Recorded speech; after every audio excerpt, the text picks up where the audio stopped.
Hoje, dia 30 de setembro de 2023, a gente continua repercutindo as principais notícias da semana, dentre elas a posse do ministro Luiz Roberto Barroso como presidente do Supremo Tribunal Federal.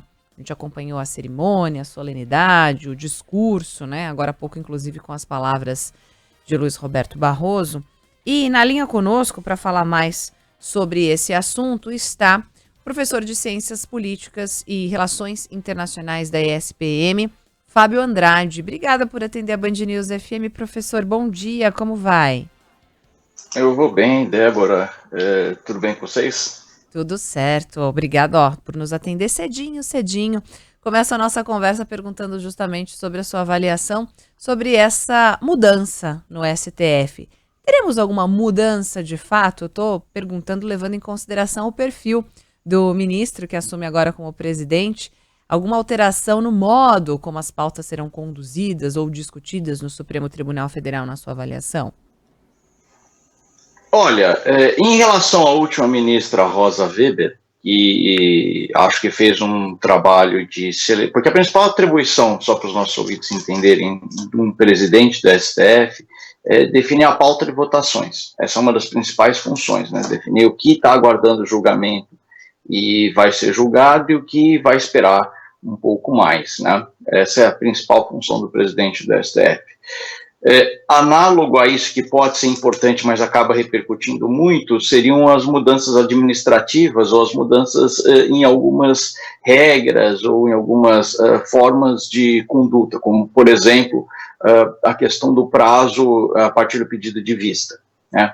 Então, dito tudo isso, eu diria o seguinte: a presidência da Rosa Weber foi uma presidência de alguém que foi muito discreto durante todo o seu mandato enquanto ministra do Supremo, mas sabendo que sairia do Supremo na condição de presidente, optou por escolher alguns temas que considerava primordial e que teriam um impacto, de certa forma, sobre sua biografia. Né? Podemos esperar a mesma coisa do Luiz Roberto Barroso, em que pese ele já ter dado alguns sinais de ser um ministro bastante vaidoso, sobretudo até algumas questões pessoais durante votação, conflito com o ministro Gilmar Mendes. Não me parece que teremos uma presidência parecida com a que foi agora da Rosa Weber, escolhendo alguns temas de bastante apelo, inclusive alguns temas que o apelo provocavam ou aprofundavam ainda mais a tensão entre STF e Legislativo. Posso estar enganado, mas num primeiro momento minha avaliação é que a gente não terá durante a presidência do ministro Luiz Roberto Barroso uma seleção de temas, digamos assim, tão mais sensíveis à sociedade que todo mundo discute, e provavelmente não teremos provavelmente um peso melhor, ou uma reflexão um pouco maior sobre a sobreposição entre as decisões do STF e do Legislativo. A grosso modo, eu diria que são essas as nossas expectativas.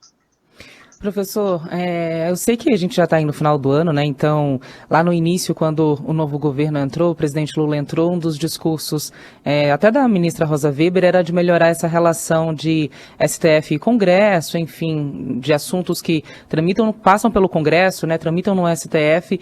Na avaliação do senhor, ainda nesse restinho, o ministro pode tentar, de alguma forma, dar mais continuidade ou mais força para essa relação entre Supremo e Congresso, ou a gente já tem desenhado aí essa relação pelos próximos meses? Olha, sempre é possível, isso sobretudo na seleção de pautas, sempre é possível se pensar em que medida eu estou tomando uma decisão que vai suavizar ou ampliar a tensão com o STF. Dou um exemplo, né? Em que pese, de fato, o STF ter um desenho institucional voltado a garantir direitos, e muita gente fica incomodado, mas eu não posso fazer nada, é assim que as coisas são. Ter um desenho em que em última instância, ele é um defensor da minoria contra possíveis tiranias da maioria, faz sentido a ministra Rosa Weber ter selecionado votar o marco temporal, independente do que esteja acontecendo com o Legislativo, que tinha uma clara intenção de tomar uma decisão que colocaria em risco uma minoria histórica. Ponto. Então, do ponto de vista do papel institucional do STF, fazia todo sentido optar por votar o marco temporal. Agora, do ponto de vista da política, não dá para a gente reconhecer, deixar de lado uma outra realidade dos fatos.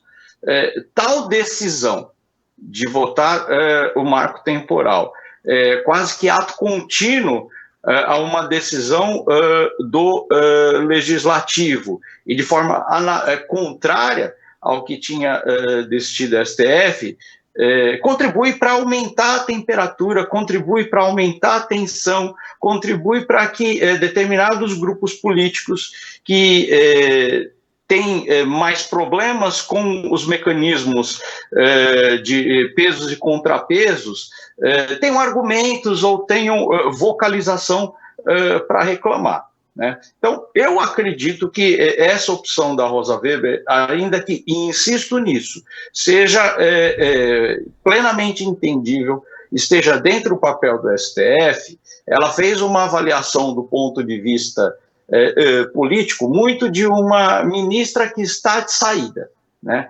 Como o Luiz Roberto Barroso ficará como presidente durante 2 anos, e ficará mais tempo ainda como ministro, é mais provável que seja acionada uma certa prudência para tentar evitar que temas que possam gerar uma ampliação da tensão entre executivo, menos executivo, mas legislativo e Supremo Tribunal Federal aconteçam. Por exemplo, tem uma série, eu estava, antes de entrar na entrevista, estava aqui selecionando para atender vocês, tem uma série de temas, digamos assim, que são menos polêmicos, né, e que poderiam contribuir para, de certa forma, não só ainda mais a população entender o papel do STF, mas até ver seus impactos diretos, aguardando votação. Então, questão do trabalho intermitente, questão da cobrança de COFINS sobre bancos, necessidade de justificativa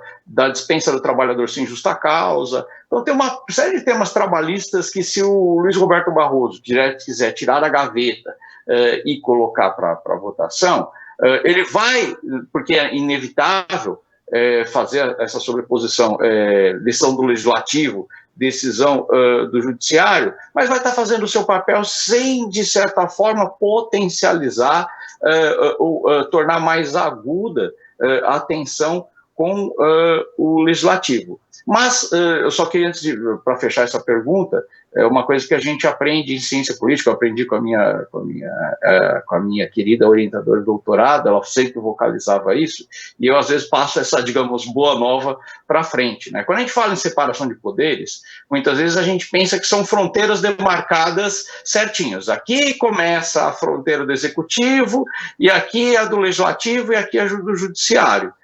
Só que não, essas fronteiras elas se sobrepõem o tempo todo. Então, assim como diversos acontecimentos fazem parte da vida, essa tensão entre Supremo e Executivo, e no caso do Brasil, mais especificamente Legislativo, é natural, faz parte, digamos, do desenho institucional de separação de poderes. Se nos últimos anos ela esteve mais tensa porque em diversos momentos, nessa sobreposição Executivo e Legislativo, tentaram, de certa forma, medidas que afetam minorias da população brasileira, e o STF, uma das prerrogativas, por mais que muita gente estranhe, é essa, a defesa de minorias contra a possível tirania da maioria. Então, o STF entra em jogo. Então, é natural. Acredito que teremos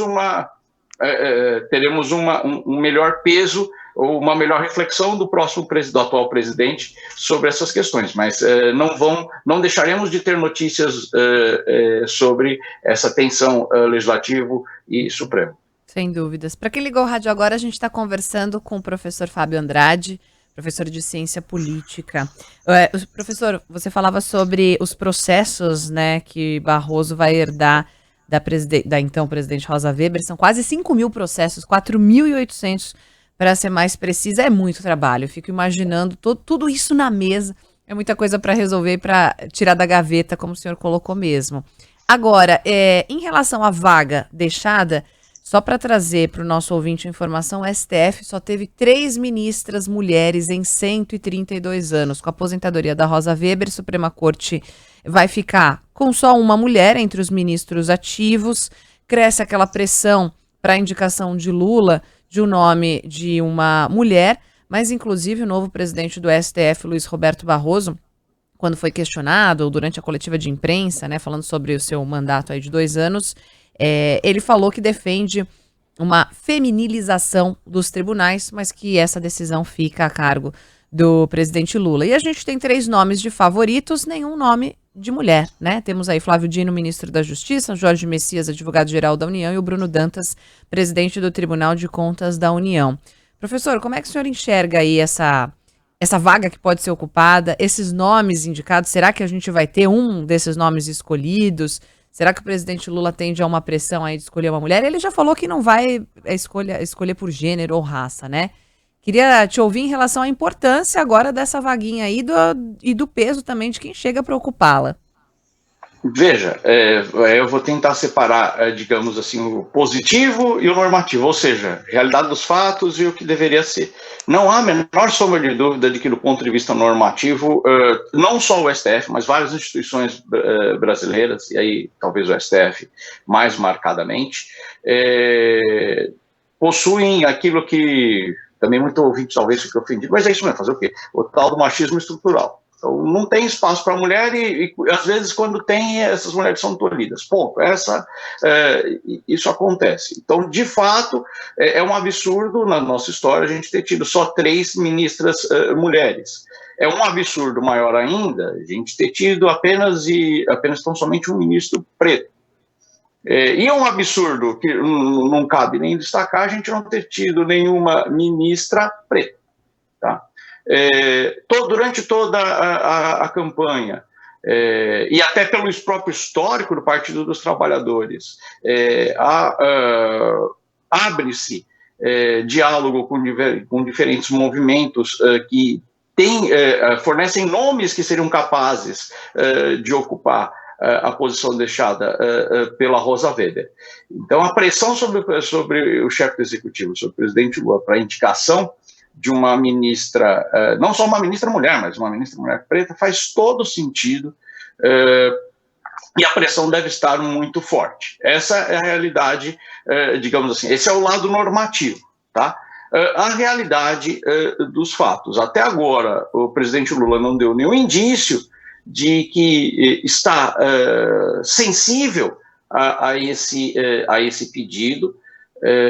E aí, pouca gente às vezes acaba lembrando isso, e aqui não é uma defesa do presidente Lula, é só também uma possível interpretação do porquê essa resistência. A única indicação de um ministro preto do STF foi feita por ele, né? Joaquim Barbosa, né?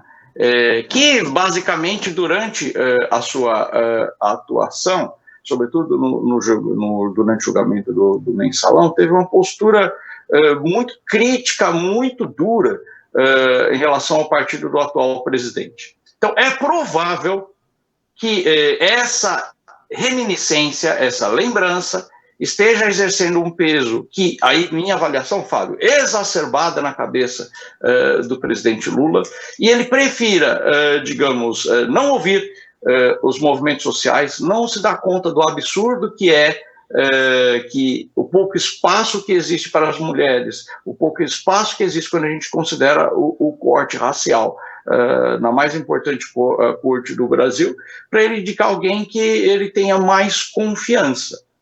Porém, o que acontece basicamente, toda vez que um ministro ou ministra assume a posição no STF, ele pode até ter assumido compromissos com quem o indicou, mas o que a história tem mostrado é que, efetivamente, esses ministros tendem, sobretudo conforme o tempo vai passando, a ficar cada vez menos refém dos seus indicados. né? Então, acredito que tem uma questão de avaliação e reflexão aí por parte da Presidência da República que talvez merecesse um outro olhar, porque sim, faz todo sentido a demanda, não só dos movimentos organizados, mas faz todo sentido para a sociedade civil que na saída de uma ministra mulher, entre uma outra ministra mulher, e se conseguir atender a questão racial, tanto melhor. Mas, infelizmente, não é isso que vem se desenhando. Eu ficaria muito pouco surpreso se a indicação fosse um desses nomes que são de maior confiança da Presidência da República. E aí o absurdo que pode se gerar, se eu devolver a palavra para vocês, é o seguinte: a gente pode ter, isso é um absurdo, tá? Basicamente, a gente pode ter pautado a questão da interrupção da gravidez, vamos chamar assim, porque é menos polêmico, eu acho que é o tema correto, avalio que é o tema correto, avaliar a constitucionalidade dos casos de interrupção da gravidez, em que ser julgado com apenas uma mulher à mesa. Se você não repara qual que é o absurdo disso, eu sinto muito. Professor, encaminhando aqui a minha última questão, o nosso tempo está estouradinho, vou tentar juntar duas questões em uma, né? A primeira é: sobre a posição do presidente Lula, eu queria que o senhor avaliasse se esse fato de ele nem ter se permitido encontrar ou conhecer melhor essas mulheres não mostra aí uma imagem negativa, né? Uma vez que o presidente assumiu com o discurso de colocar mais mulheres à frente. Nos bastidores a gente tem observado em Brasília que parece que ele tem se sentido muito incomodado com essas pressões, tanto para a indicação do STF quanto para a Procuradoria-Geral da República, né? A gente também tem nomes, o presidente não bateu o martelo ainda, e tem também uma pressão justamente para a vaga que foi deixada por Augusto Aras. E aí eu queria que o senhor fizesse essa avaliação no primeiro momento. Essa indisponibilidade de conversar com mulheres do judiciário que possam preencher essa vaga, né? O presidente já tem movimentos, inclusive, na internet aí pedindo para que o presidente se encontre com algumas delas, tome um café da manhã, converse, mas nada foi definido. Se isso não pega muito mal e vai totalmente contrário ao discurso que é feito pelo governo. E no segundo ponto, como é que o senhor avalia também essa pressão para a indicação da Procuradoria-Geral da República?